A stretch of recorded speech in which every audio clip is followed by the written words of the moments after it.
ग्वालियर अंचल में अवैध उत्खनन चाहे रेत का हो चाहे पत्थरों का हो चलता रहा है और कांग्रेस के लोग हमेशा आक्रामक होते रहे हैं, सरकार पर आरोप लगाते रहे हैं। इस समय हमारे साथ हैं डबरा के तेज तर्रार विधायक सुरेश राजे। इनके क्षेत्र में सबसे ज्यादा अवैध रेत खनन हो रहा है और आज उन्होंने मीडिया से चर्चा की। हम जानना चाहते हैं कि जो मुद्दा है अवैध उत्खनन का बहुत पहले से चला रहा है।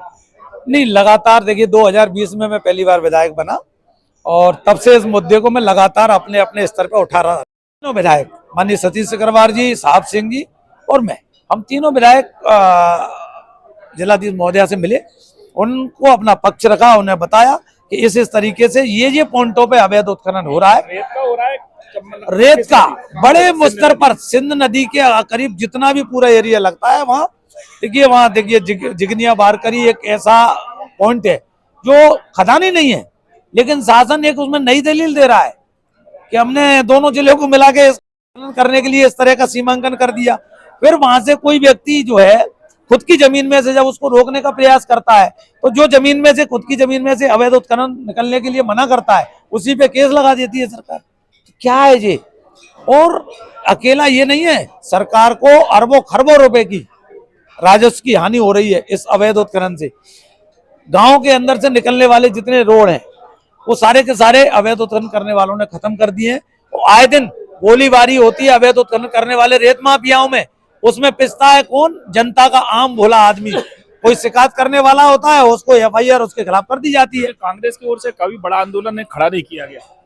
देखिए नहीं, मैं आपकी बात से सहमत हूं कि बड़ा आंदोलन खड़ा नहीं किया गया, लेकिन इसकी एक मर्यादा होती है। जैसे हमको विधायक जनता ने बनाया तो हमसे कहा है कि सदन में आपको अपना पक्ष रखना है। तो सड़क, बिजली, पानी, बहुत सारे मुद्दे ऐसे होते हैं, लोग उनको धरना दे रहे थे, प्रदर्शन करते हैं। अवैध उत्खनन पे केवल कुछ समय आपकी बातें होती हैं तो फिर क्या बाद में आपका सामंजस्य बैठ जाता है? नहीं, देखिए आप ये इसकी भी जांच कराओ कि इस तरह का कहीं कोई सामंजस्य है क्या। वो कोई दिक्कत नहीं है, अगर हम किसी चीज के खिलाफ जा रहे हैं तो हमारे खिलाफ भी आना चाहिए, हमें कोई डर भय नहीं। और आपको चिंता नहीं करो, ये इच्छा भी आपकी बहुत जल्दी पूरी की जाएगी। जनता की इच्छा है कि हम सड़क पर इसके लिए संघर्ष करें, धरना प्रदर्शन करें। अगर सरकार नहीं सुधरी, अगर अवैध उत्खनन बंद नहीं हुआ तो बहुत जल्दी धरना। देखिए ये बड़े पैमाने पर पूरे प्रदेश में रेत उत्खनन होता है, ये कोई छोटी मछलियां नहीं है। और ये तो बड़े पैमाने पर जो ठेकेदार हैं वो इधर आके फिर अपने पेटी कॉन्ट्रैक्ट पे दे देते हैं, आपस में आप एक दूसरे को मारो, हमें तो पैसा दो। अभी इसमें नाम तो होगा कोई सामने आए, किस कंपनी का ठेका है? नहीं, अब जो जानकारी आई है वो सेवा कंपनी का ठेका बताया कि सेवा कंपनी का ठेका है। इसको संचालित कौन कर रहा है इसकी कोई दूर दूर तक अता पता नहीं है। लेकिन आपने कोई जानकारी कागजों में विधानसभा में कैसे? देखो मैंने जानकारी दी, मैं आपकी जानकारी में डालूं। जब सारे के सारे जायज हथियार, वैध हथियार, लाइसेंसधारी हथियार जब थानों में जमा थे, ये ना आचार संहिता में घूम रहे थे, उसकी शिकायत भी मैंने की, उसका पत्र भी दे दूंगा आपको कि इनके खिलाफ कार्रवाई क्यों नहीं करते। आम जनता के खिलाफ कार्रवाई करने को कानून है, लेकिन अपराधी के खिलाफ, जो वाकई अपराधी है उसके खिलाफ आपकी कलम चलने की हिम्मत नहीं है।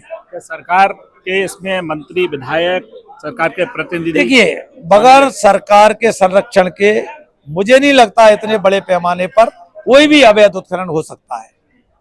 चाहे वो क्रेशर मार्केट का अवैध उत्खनन हो और चाहे वो रेत का अवैध उत्खनन हो। एक बात बताइए, जब मिट्टी खोदने पे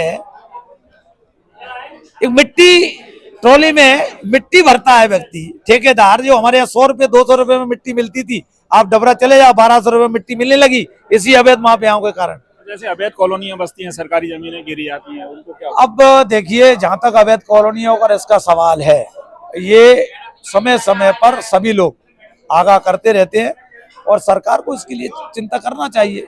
अवैध कॉलोनी बस जाती है तब क्यों जागते हो, बनते समय क्यों नहीं जागते आप? कांग्रेस के लोग भी कोई हो, हमारे खिलाफ कार्रवाई करो, हम शामिल है तो हमारे खिलाफ कार्रवाई करो, हमें उसकी चिंता नहीं। अब नीट की परीक्षा है, बहुत सारी परीक्षाएं हैं, तो उसमें क्या मांग के चलते सरकार? एक आध परीक्षा तो बता दो, 20 साल इस सरकार को प्रदेश में हो गए, 10 साल केंद्र में हो गए, एक परीक्षा बता दो बगैर घोटाले के एक भी परीक्षा ये करा पाए हो?